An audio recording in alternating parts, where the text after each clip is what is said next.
Hello guys and welcome to a brand new video. Today I'm here with Face Strange Fake episode number 10 reaction. Okay, the previous episode, yeah, we got to see Jack the Ripper, like not his face, obviously he's Jack the Ripper, but how people kind of perceive him. He looks like a demon, and we got to see him in action against Alcides. However, and in the end, Alcides used some sort of, I'm assuming that's a noble phantasm or something. I'm not sure what that is. It's like reincarnation Pandora, which he called, and took his noble phantasm. So yeah, that's crazy. And then we also had Gilgamesh crashing the party, and Richard came in as well. Now Gilgamesh and Richard are kind of like fighting against each other. While we have Sigma, Assassin, them trying to go and save Subaki. Jester's also there. Like everyone's here. Like most of the cast is here. Oh, and in the end, that guy, what was his name? John, I think. He got like pummeled. And the thing is, like, he wasn't even able to use the gauntlet that was given to him by Caster. So I do wonder how that's going to work. But you know what? Let's wait and see. I feel like he's going to come back. Like maybe like the gauntlet has some kind of power which is going to bring him back or something. Who knows? We'll see. But yeah, let's get started. As always, like I said, because of certain complications in my channel, the video won't be provided. The subtitles won't be provided. The timer will be provided here. Sync the timer to your video and watch it alongside my reaction. And yeah, let us begin. Okay, here's the countdown. 3, 2, 1, go. All right, here we go. Oh my god.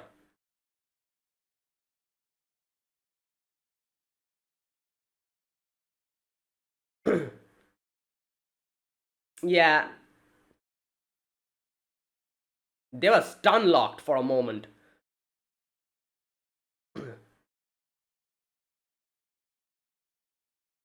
Oh god. Oh my god.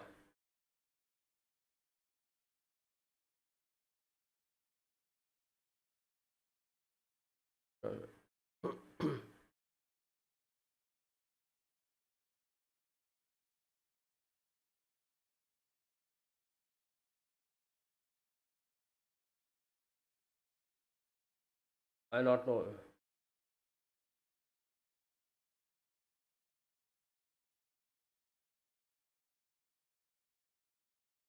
Oh boy.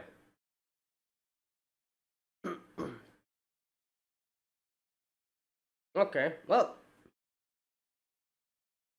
yeah, I don't know. Like I said, they were that gauntlet. It's so weird. They were like the way they set up the whole thing is like at least I was thinking like, all right, John is going to do something. That gauntlet probably has some kind of a like like some power which is going to be crazy, and he'll be like a very important character in this show. What this? That's why I still think that the gauntlet is going to bring him back to life or something. I don't know. Or probably not. We'll see.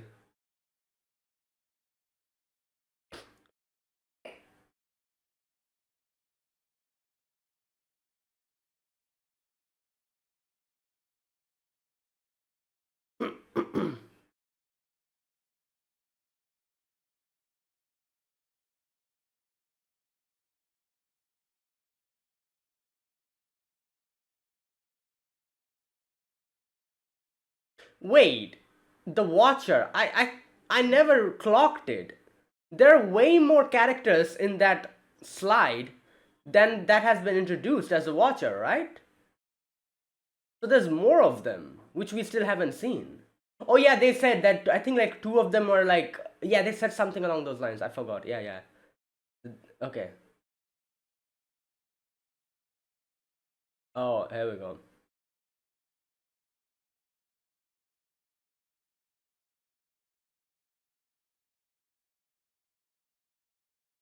Uh,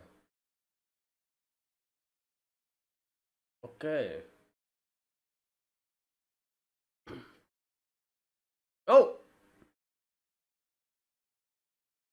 damn. Yo, my god, the animation. Oh, not animation, but I would say the direction. Like animation is great as well, obviously.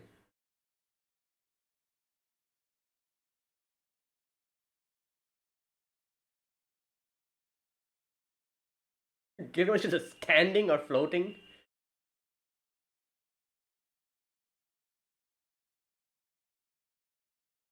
Oh,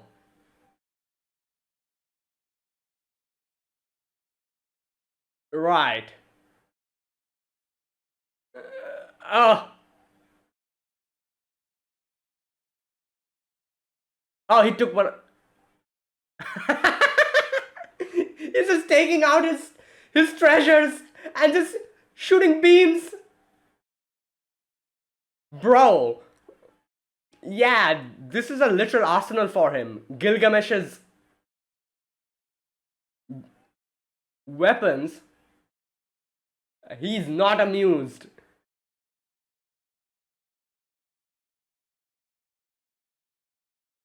It's an interesting matchup because Richard can. Okay.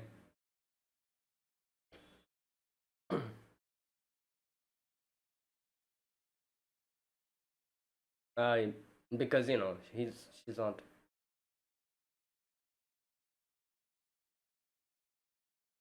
Oh.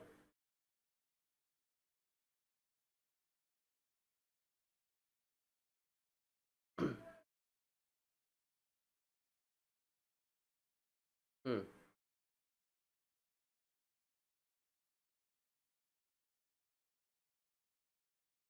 Oh, Jester's here, right? Yeah, I think so. There you go.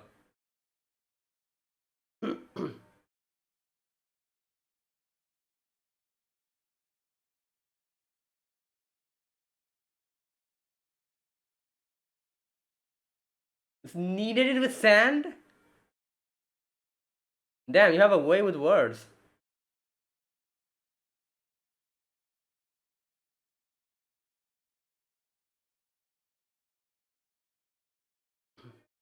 Alright, bro.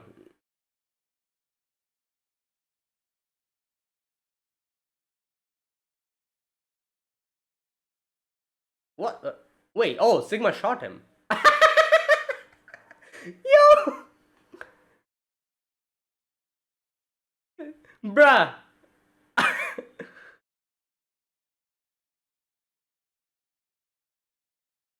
Well, he's Watcher, so. Not he's Watcher, but he has Watcher. Wait, so he just took out Jack? Oh, damn! How the hell did Flat save him? Oh, command spell. Okay, makes sense. I forgot about the fact that command spells existed for a moment.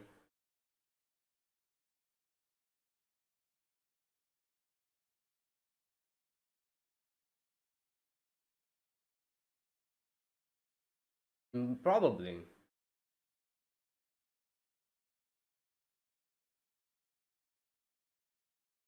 Hmm.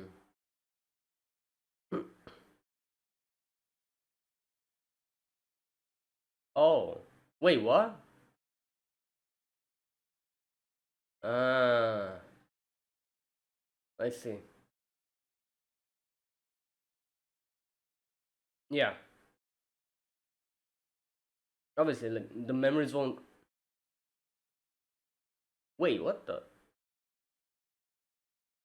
Oh, wait. He actually came out of his. Okay, there you go. Okay, they properly name dropped him here.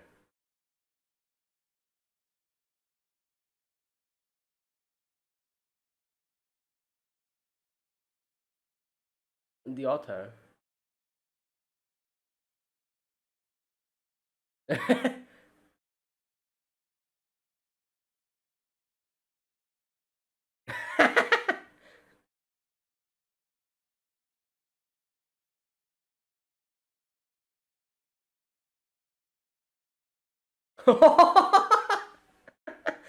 Yo, this guy. Slide is crazy.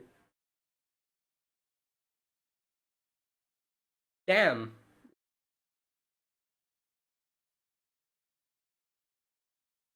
Yeah, he like does this like in a very mm,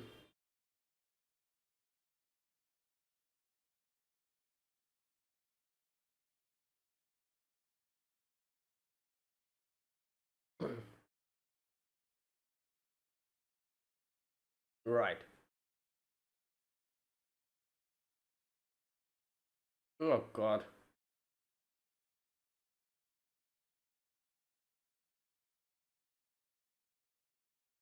What the?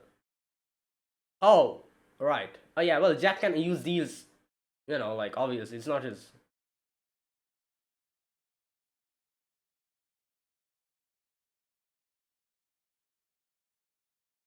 Oh, okay.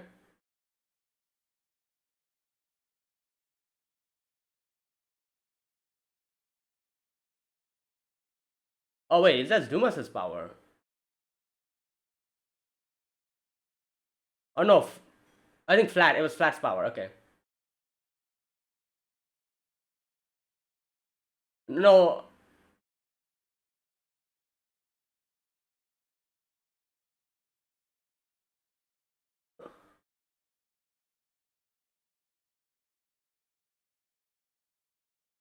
mixing that and the voice. Oh, oh, he kind of fused.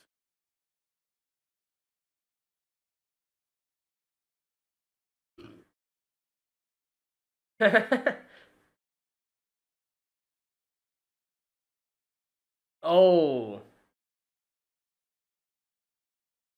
there you go. Damn, Flat has just become his servant in a way. Oh, oh, yeah, because the spirit origin is mixed with him.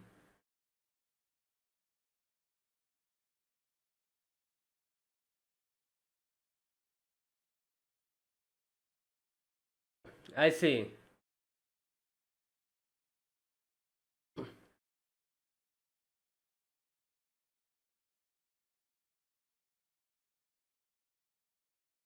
Well, you don't need to.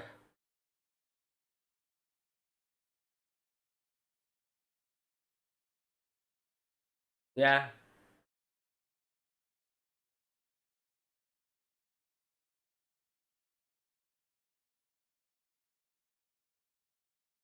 Oh God. Yeah. Okay. What's that? Oh, there you go. Like I said, I said he wouldn't die that easily.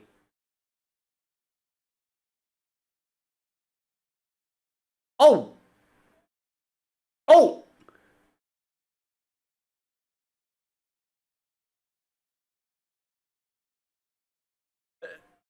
ah, oh, it's poison.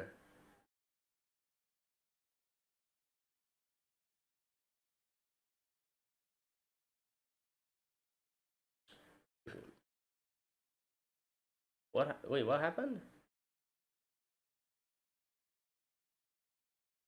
Oh, right. That's why.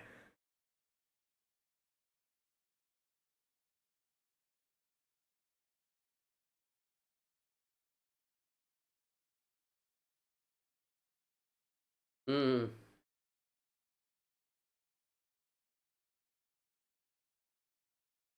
Ah. Wow. It just consumed the Hydra's poison. Ah. God damn it.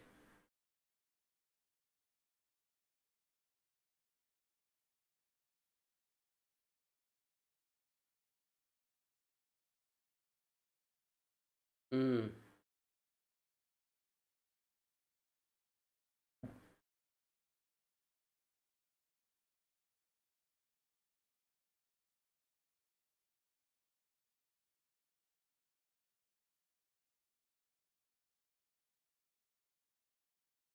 Okay, I was thinking that Al-Kid is probably going to attack the church. Oh no, wait. Oh, Gilgamesh did it.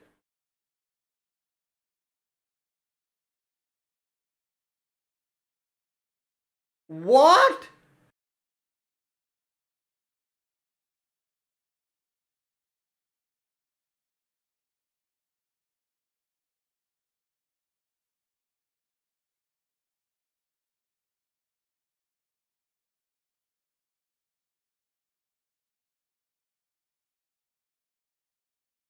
Oh, damn.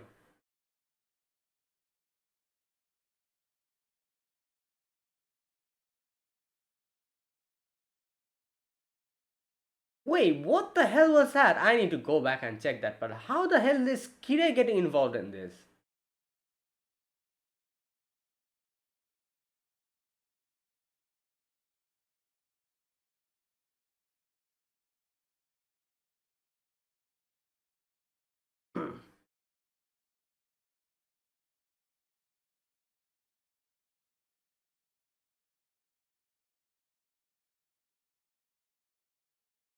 Source of your own spirit origin. Okay.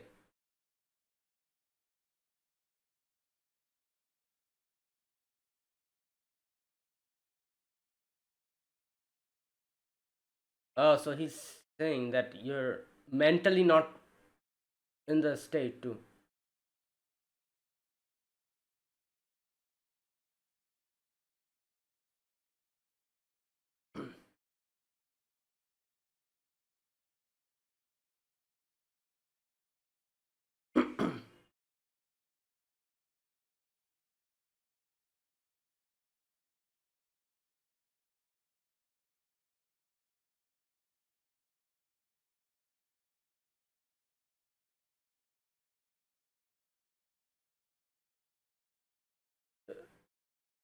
Oh, damn. Yeah, Alkides freaking shot him from the back.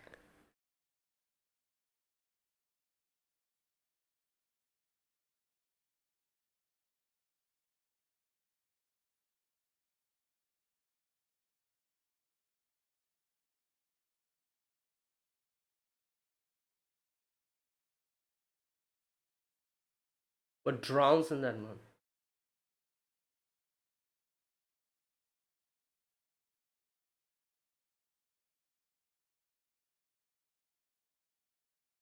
Oh my god, he's using his noble phantasm.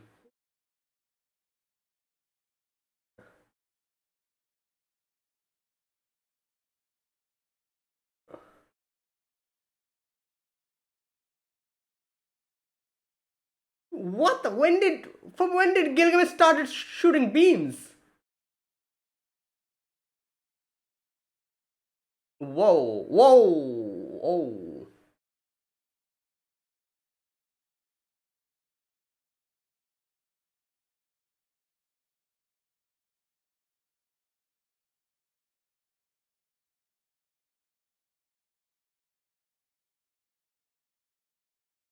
Oh my god. Oh, yeah.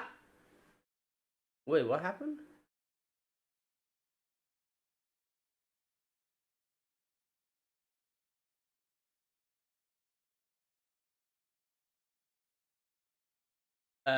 What is happening?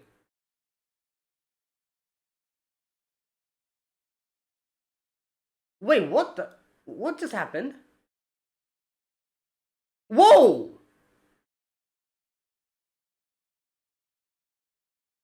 Oh, Aang could have saved him.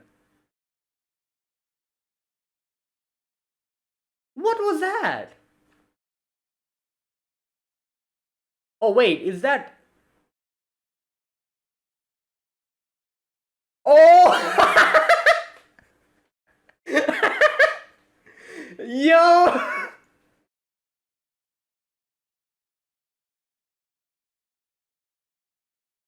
Bro! I knew this was gonna happen. Freaking Ishtar coming in front of Gilgamesh.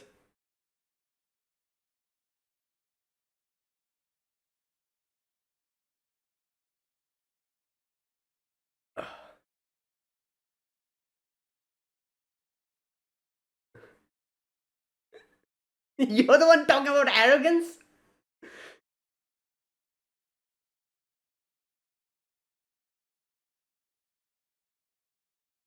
Oh yeah, because he the underworld, right? No, wait.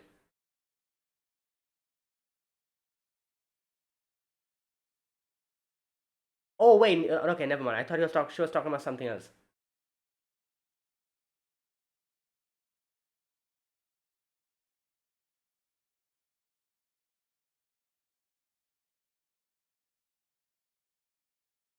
That's why his attack stopped.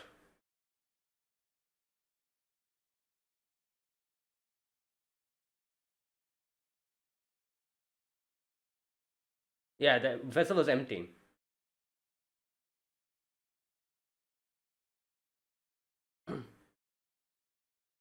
Right.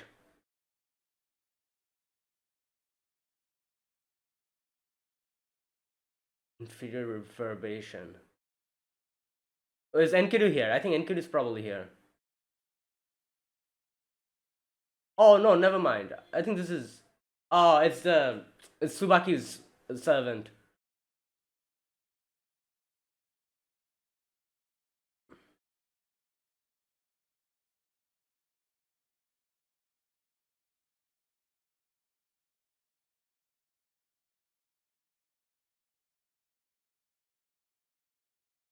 Oh my god.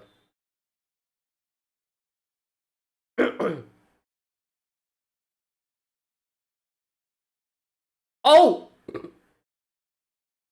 what the hell?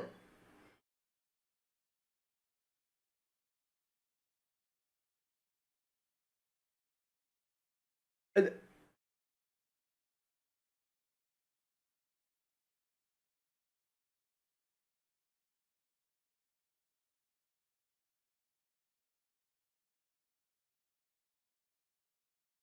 What the? All right, I was never expecting this. Something like this.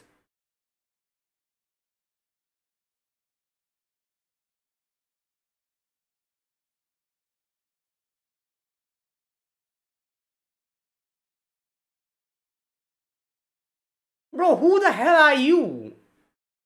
Freaking Gilgamesh. God damn it.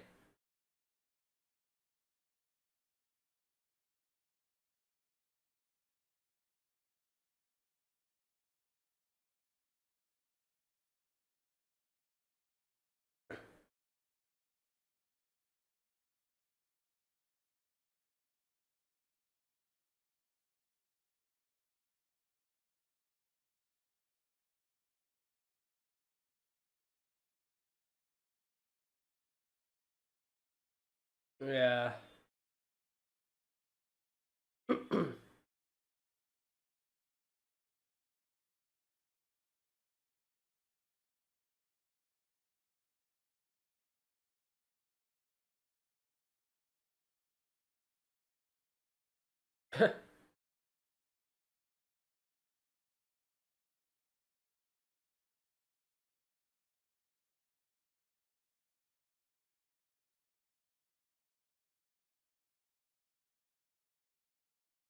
Oh my god. Golden lion.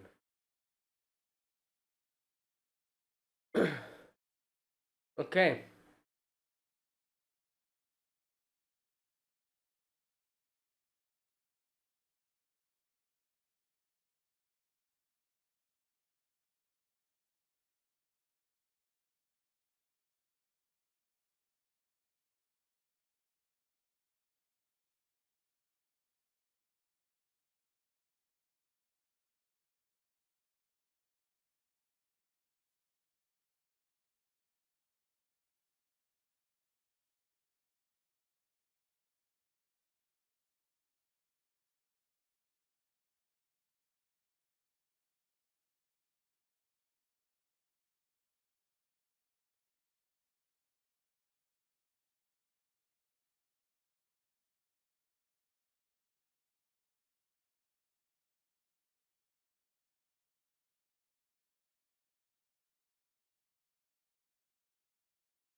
Okay, there you go. That was today's episode. Oh my god. Well, a lot of things happened which I was not expecting. So, first and foremost, like I was literally saying at the beginning of the episode that, oh, almost all the cast is here.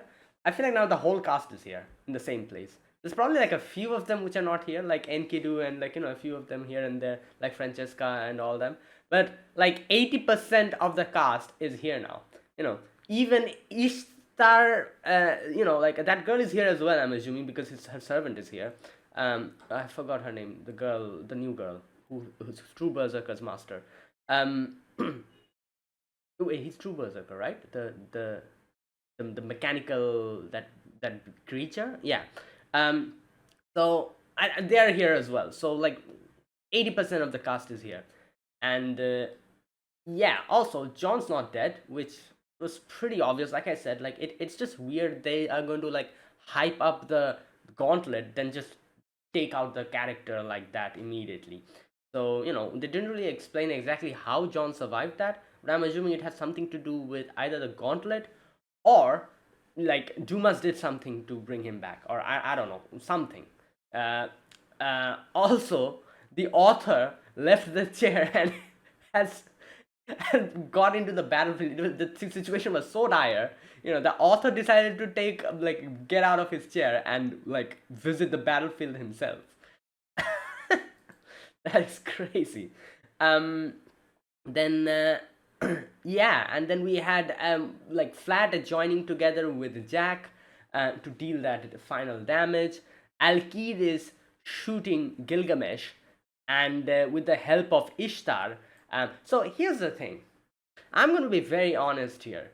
Like people like after watching today's episode, people might be like, oh damn, like they bested Gilgamesh and everything. This was a whole scam.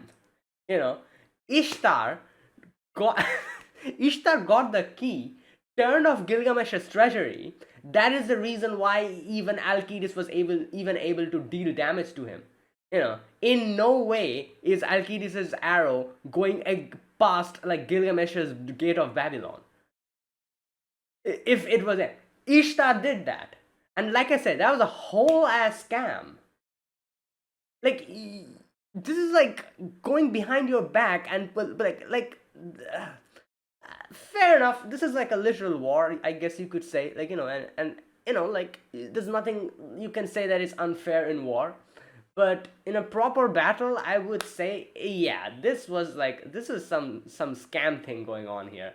Like previously as well, Alcides took like when he was able to get defeated, he just literally took Jack's noble phantasm, and now this nonsense is going on, where like he just shot Gilgamesh, and Gilgamesh couldn't defend himself because of Ishtar's whole gimmick here. So yeah, like it's like you literally took away like his main source of power, and then he's like just sitting duck over there. He couldn't do anything to protect himself. Even the final attack from the true berserker, he couldn't do anything over there. So yeah, like this is, it's not that someone bested Gilgamesh. Yeah, someone definitely bested Gilgamesh, but it's only because of all these like sneaky things that have been going on in the background, and you literally literally went behind Gilgamesh's back and just I don't know, it's like a very unfair way of fighting. But like I said, this is a war. Like there's nothing unfair in this situation in a way you could say. But at least like we have to know this, that in a proper battle, in no way is, or at least I think, in no way is Alcides defeating Gilgamesh. So I don't know. Like things would have been different if Ishtar didn't pull that.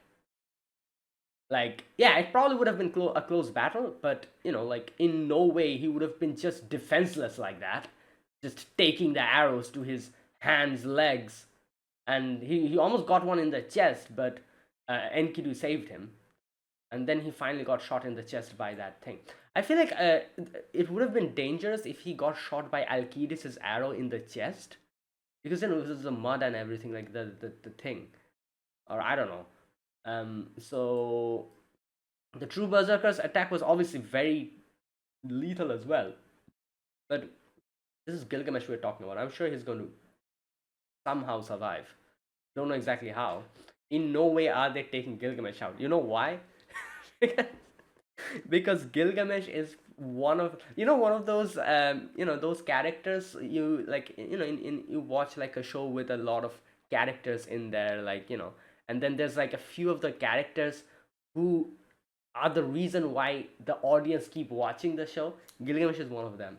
He has like like if he's here in this story, a lot of people will like and I feel like there's a lot of people who might actually just leave if Gilgamesh somehow dies or something. I don't know. But he's that character that retains that, like, so they're not going to take him out. Come on. And, this is Gilgamesh we're talking about. Like I said, freaking John came back. Like, I'm sure Gilgamesh is going to come back as well. Like, Anyways, we'll see. Also, I'm forgetting. Let me think. Tina has command spells, right? I think so. She does have command spells. I'm trying to remember if she used any. Unlike a Scradio families like that guy who used all the command spells at the end to, change Heracles into Alcides, and Flat in today's episode who used one command spell. Tina has all her command spells, right? If so, I think she can use that to somehow bring him back. There is a possibility. So let's wait and see. Um, Either way, that's the long and short of today's episode. Oh, I forgot to talk about Richard. Richard was also like in a very dire situation. Yeah, and then there have been okay, that part as well. I need to go and check that part. The whole section where what was his name? The observer. The judge guy. What's his name? God damn it. I forgot his name. Uh, they don't show him that much. That's why I've forgotten his name again. I need to know his name. What's his name? It starts with a J, right?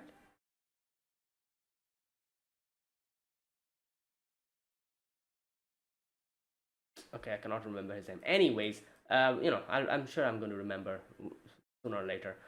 He talks about a few things, and he says like, "Who are you? Like, why do you have this much amount of?" So okay, yeah. So it's very interesting. This whole Red Riding Hood, like they explained it before, obviously, like who the Red Riding Hood is actually. Like it's the um that whole story where Ayaka was this Mr. A or Mrs. A, whoever it was, and this little girl came and asked for help, and she never like opened, and and then that girl, that whole story. So that is how she's connected to Red Riding Hood. So then here you can see there was a scene where she looks at Gilgamesh and she's like, okay, so then we go back to Fate Zero. Kire is saying something along the lines, so I've become curious about this thing's fate. Uh, Gilgamesh, you did the same for me once upon a time.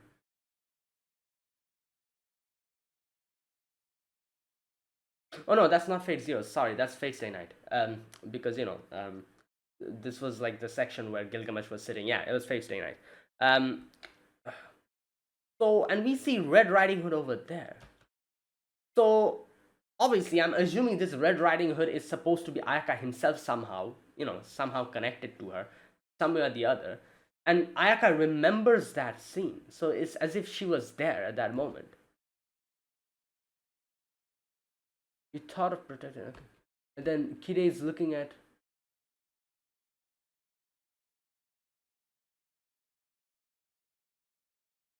Hmm. Okay, so yeah, I have no idea. And no idea who the hell is Red Riding. What is this whole Red Riding Hood thing going on here? Like I thought that was it. Like maybe we'll get to know more later. But the fact that she remembers that conversation of Kirei where in Fate Stay Night, like Kirei, like how the hell is she getting connected to Fate Stay Night over here? You know. So like as if she was there at that moment. So I'm thinking, is this like somehow connected to Angra Mayu? Because that's the only logical connection I can think of from Red Riding Hood, like maybe Angra Mayu or something. I don't know. Because like if you remember Fate Stay Night, especially in Heaven's Field, Kirei wanted to see Angra Mayu, how Angra Mayu grows, like how he is, that's why he had that whole fist fight at the end against Shiro. Like Kirei versus Shiro, that whole fist fight that happened.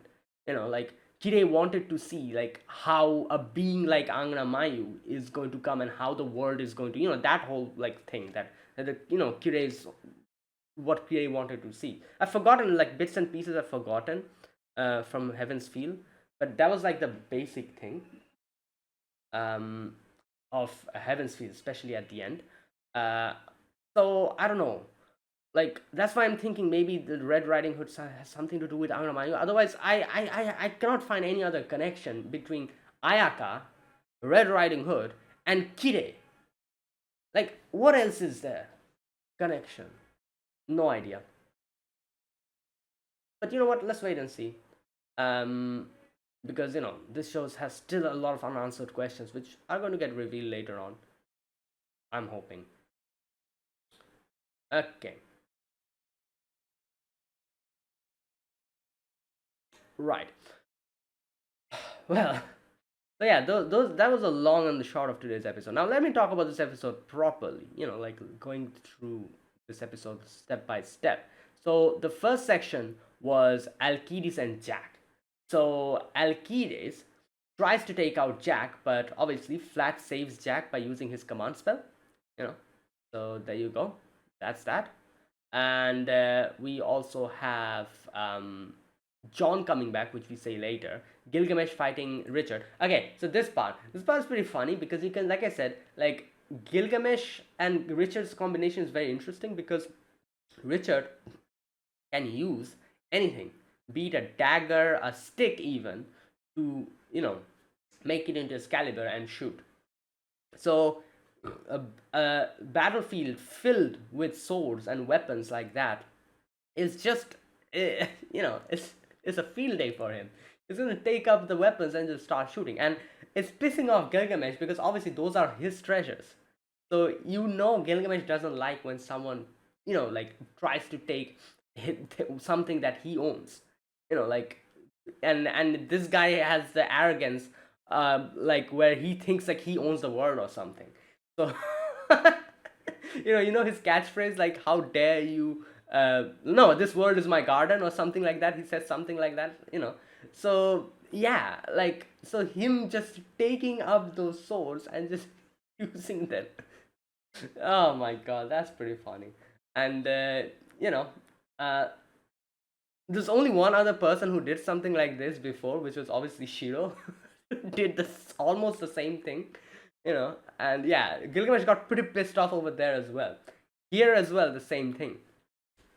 So that's why I said it's a very interesting like matchup because Richard's power is kind of benefiting from Gilgamesh's like attacks. But at the same time, like later on Gilgamesh says that there's something that you are being bothered by, and even with that you came to fight me, which was your mistake. So basically Gilgamesh was telling him that there's something going on in your head mentally which is not making you unleash your full potential here. And even with knowing that, you try to fight someone like me. Like, that arrogance knows no bounds. I'm going to destroy you. Basically that. So, yeah. Now, then we also had Dumas coming in, and they actually named him over here properly. So, right. So again, you can see like Flat is very. Like, I've said this in the previous episode in itself. Flat is like this character who, what can I say? Like, I don't know. I don't have any words for him. It's very interesting because, as Alexander Dumas said, that you, like, like, you are excited, what, like, meeting me. That is, obviously, that is true. You came to me very excited, talking about like Three Musketeers, but at the same time, you slipped in this attack in my shadows just in case, this magecraft in my shadows, just in case like I'm an enemy, you know and then you still keep talking about, like, like the my works and everything, and talking to me in a very excited manner. So it's like, like, it's like, usually what do people, like, how do people's brain work? They, most of the time, they focus on one emotion, right? Like, you're either happy, you're either sad, you're either like concerned about something, you're either scared about something. you know this guy, it seems as if like multiple emotions are going through his head at the same time, and it's like, it's very, like, unusual. Like, he was cautious, like, like, he's like ready to fight as well, but at the same time his excitement was also true. you you know like, so it's just very interesting. Either way, and the fact that he himself knows about it, and he's like, yeah, like, obviously, like, if you were someone like he literally said, if you're an enemy, then I would, like, defend myself. If not, then it would be bad for you. So, like, I didn't want to be like that.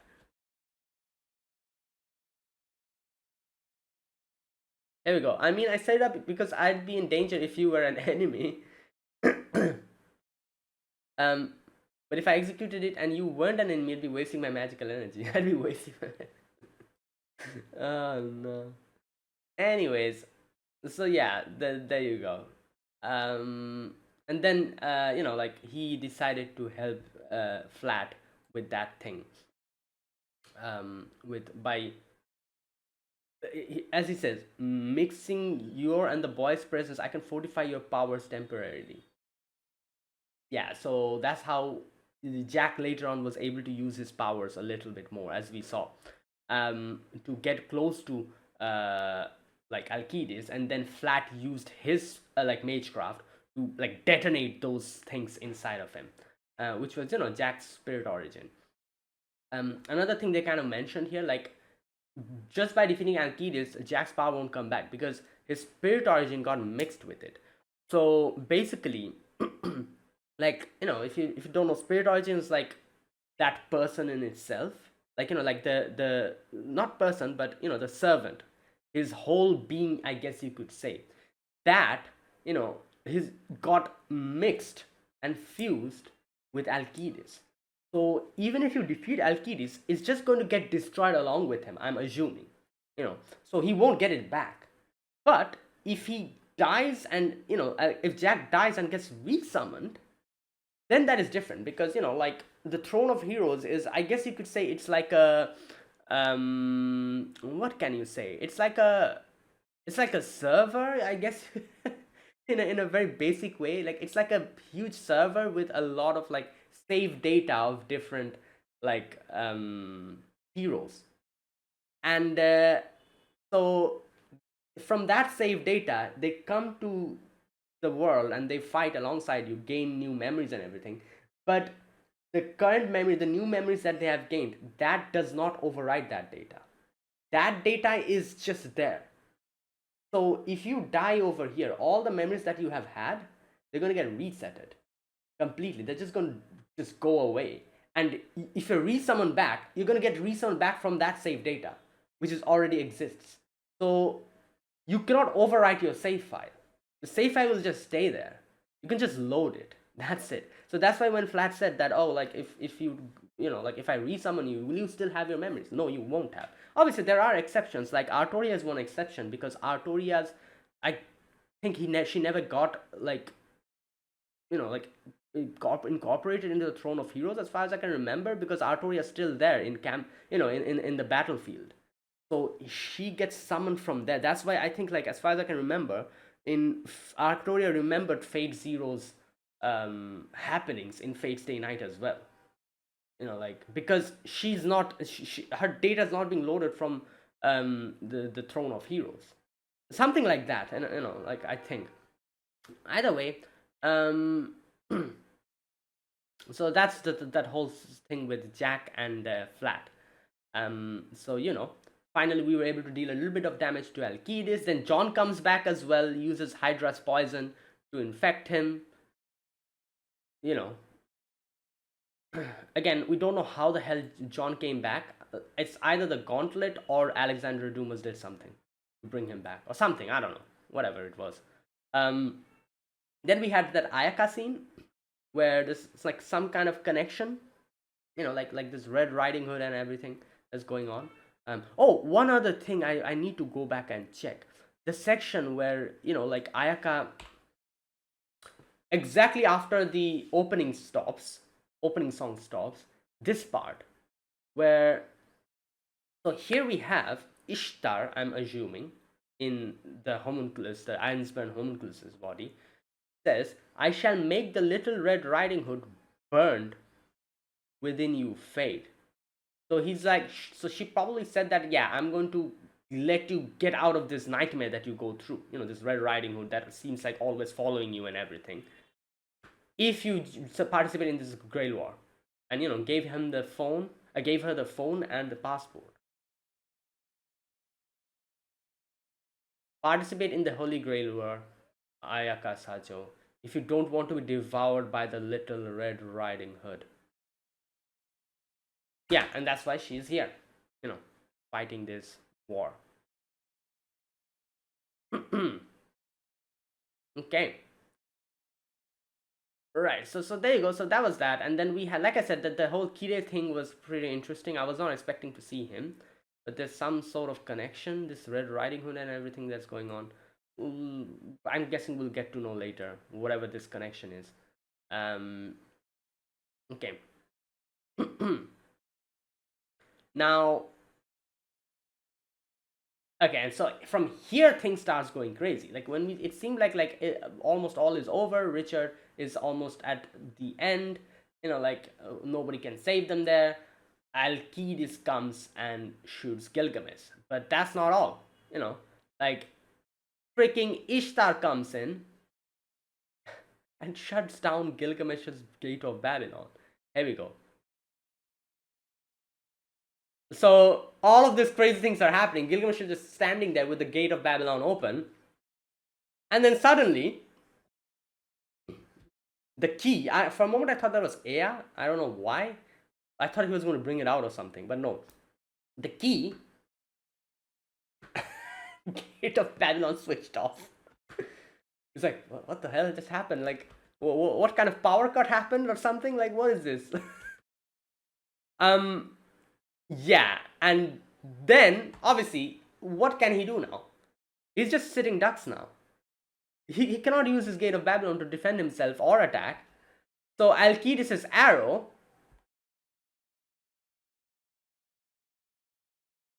Yeah. Alcides' arrow just shot him. So Ishtar then comes in. So Ishtar literally used Alcides, I guess you could say, to deal that damage, to stop Gilgamesh.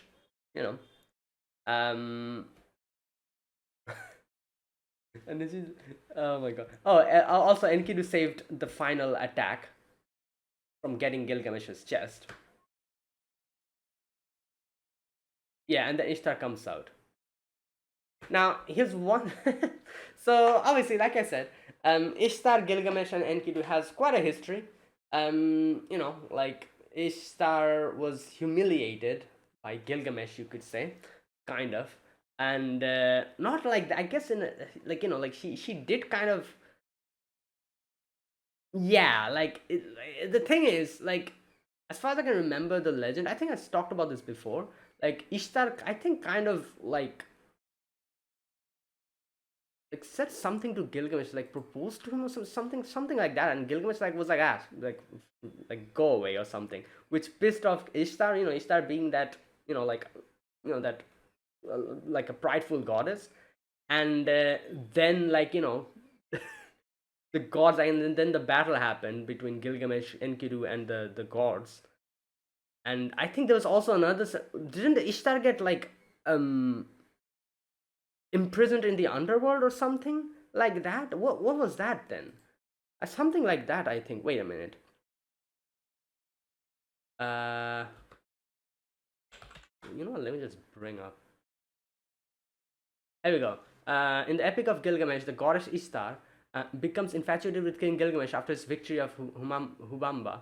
He rejects her advances, citing her history of cruelly destroying her lovers. Enraged by this, Ishtar unleashes a bull of heaven, yeah, leading to fatal consequences. Following his triumph, Ishtar proposes to Gilgamesh, offering him immense riches and power, promising that kings and princes will bow to him. Gilgamesh refuses her, detailing how she turned her past lovers into animals or punished them, citing examples like Tammuz, Broken Wing, and Ishulanu, turned into a dwarf. The wrath of Ishtar. Infuriated, Ishtar asks her father, there you go, Anu, to send the bull of heaven to destroy Gilgamesh. And then Gilgamesh and Enkidu, as far as I can remember, killed the bull or something like that. While Gilgamesh and Enkidu killed the bull of heaven, this action leads the gods to decide that Enkidu must die, which deeply impacts Gilgamesh and forces him to face his own mortality. Um, yeah. So also, obviously, Gilgamesh, Enkidu was sent by the gods to, I think, stop Gilgamesh, because like Gilgamesh was getting too powerful, uh, even for the gods. Like the gods wanted to keep him in check, but then Gilgamesh and Enkidu just became friends. So you know something like that.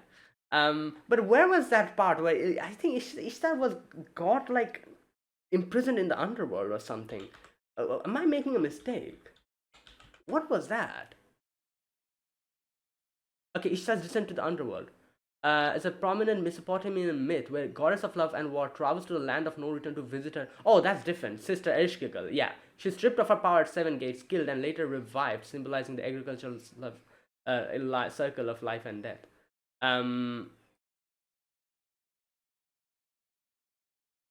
Okay, yeah. So I think I kind of like I kind of mixed two of the legends up. I thought this had something to do with Gilgamesh and Enkidu's like whole thing. Like where she got sent to the underworld. But this is different. She enters underworld to challenge her sister Eshkikal. Uh, at each gate, the seven gates, she's forced to remove a piece of clothing or jewelry, losing her power. Upon reaching the center, she's killed and hung on a stake. Her death causes all fertility on Earth to stop. The goddess Ea creates a being to rescue her, and she's brought back to life with the waters of life. Um, yeah, okay, so right, so this is a different like legend. I think this is something to do with Ereshkigal and Ishtar's whole like thing. Because they're sisters, and that is also another thing as far as I can remember. Like Ereshkigal is that one unfortunate character, while we have Ishtar being this whole like prideful like goddess, and a lot of things like Ishtar did a lot of bad things to Eshiga as far as I can remember. Like yeah, so that's another thing. I think I mixed these two up together. So I like so when here in this episode where Ishtar was saying something like I had to go through that cave, I was thinking she was talking about Gilgamesh and Enkidu's legend, where like she had something to do with the underworld. That's what I thought, but then I realized that she's literally talking about that part where she got the key, which was used to summon Gilgamesh. So it's different. I thought they were talking about that legend, but that legend, I mixed up the two legends. I mixed up Eshkigal and Ishtar's legend into like Gilgamesh and Enkidu's legend of like I mixed those two up. So yeah, either way. Right. So there you go. So that's what happened. Ishtar is here, and Ishtar is like, ha ha ha ha, like, she's like, yeah, like, see, this is what you get. I turned off your whole power by using the key, and then she brings out the true berserker. And yeah, okay, so true berserker has something to do with light, because he converged those lights together, the into like one like singular point, which completely blasted a hole through him. Not only him, but the whole place. And there were like flowers blooming. Like, what was that? I don't know. Anyways, we still have no idea who um, uh, who this like who true Berserker is, his true identity. Maybe we'll get to know later. Uh, but he's pretty damn strong. You can see that.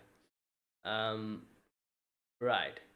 So okay. So so Ishtar, I do wonder, like I'm guessing this was all already like originally her plan to take out Gilgamesh, because you know how petty Ishtar can be, especially in this vessel, you know, which is like empty, and I'm guessing Ishtar's full personality is on like show here.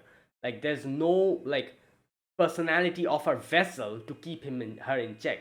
Like in FGO Babylonia, Rin's personality kept a lot of herself in check.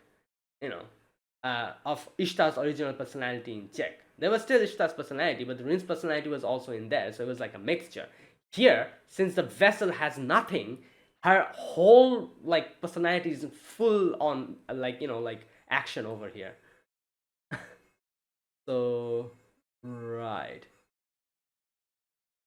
Anyways, I never thought I would see Gilgamesh like falling like that. But like I said, it's a scam. Like they didn't fight Gilgamesh fair and square. They had to go behind his back and do all of these things, all of these preparations to take him out. You know, like Ishtar turned off his power. Alcides used that opportunity to like shoot him, and then Ishtar used that true berserker to further shoot him. So that's not a fair fight. Like I don't accept this. He had to go through all of that to take out Gilgamesh. And I still think he's going to come back because, like I said, I'm sure they're not going to take him out that easily. I'm pretty sure Tina has her command spells. Correct me if I'm wrong. If she has them, she will probably be able to bring him back one way or the other. Right. And on top of that, we have Subaki's servant now wreaking havoc. This thing is like this fog thing is like all over us now. And that's another problem. So yeah, I guess let's see what happens now. Yeah, that was a crazy episode. But like I said, I did not expect to see Gilgamesh fall. But yeah, I don't accept this. Like I said, I do not accept this. If this was like a one versus one fight and Gilgamesh like got defeated fair and square, then props to the other person. I'm not giving anyone props here. Not Alcides, not Ishtar. Like they had to do all of these sneaky things behind his back to even bring him down. So right. I guess and technically Alcides had no idea, because I think so, because Ishtar used this opportunity. Ishtar was waiting for the correct opportunity to turn off Gilgamesh's power.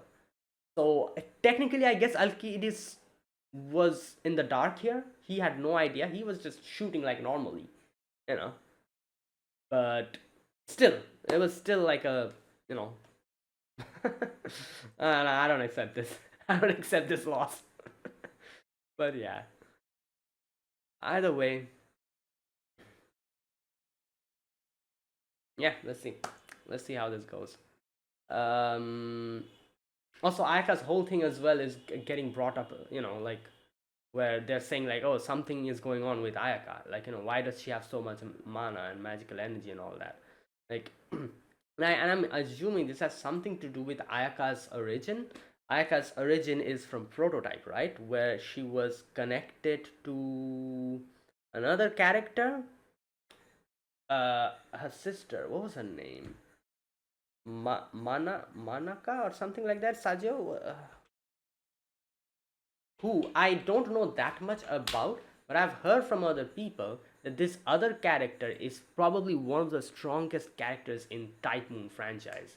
What was her sister's name? Wait a minute. Ooh.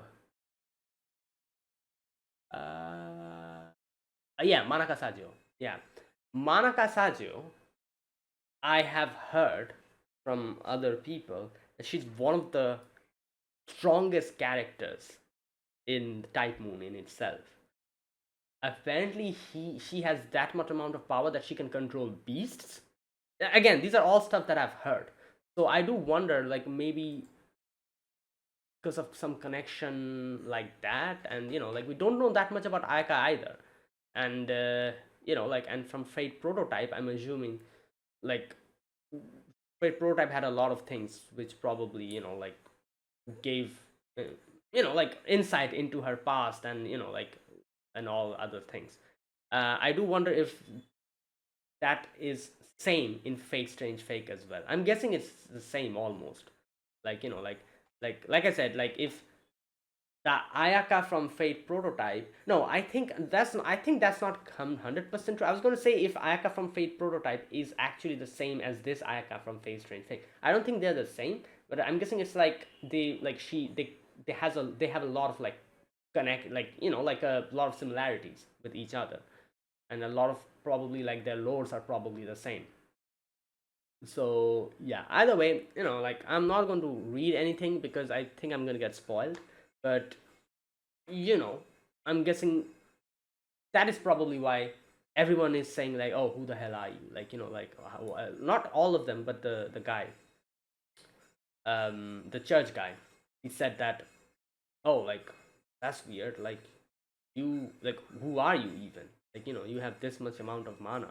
Because when asked, when he was like, oh, are you feeling unwell, because like, Richard is using the mana, and she's like, oh no, like, I'm not feeling that, I'm a little bit sluggish maybe. And then he's like, damn, like, really, like, what the hell, like, what are you even? So yeah, anyways, a lot of questions, probably will get answers to them later. Right, let's see. So that is it. That was my reaction to episode number 10 of Fate Strange Fake. If you guys enjoyed this video, be sure to press the like button, subscribe if you're new to the channel, or you haven't subscribed. Comment down below anything you want to say, anything you want to let me know. I'll check them out. And that is it, guys. Thank you for watching, and I'll see you guys next week with another episode. Until then, goodbye and have a nice day.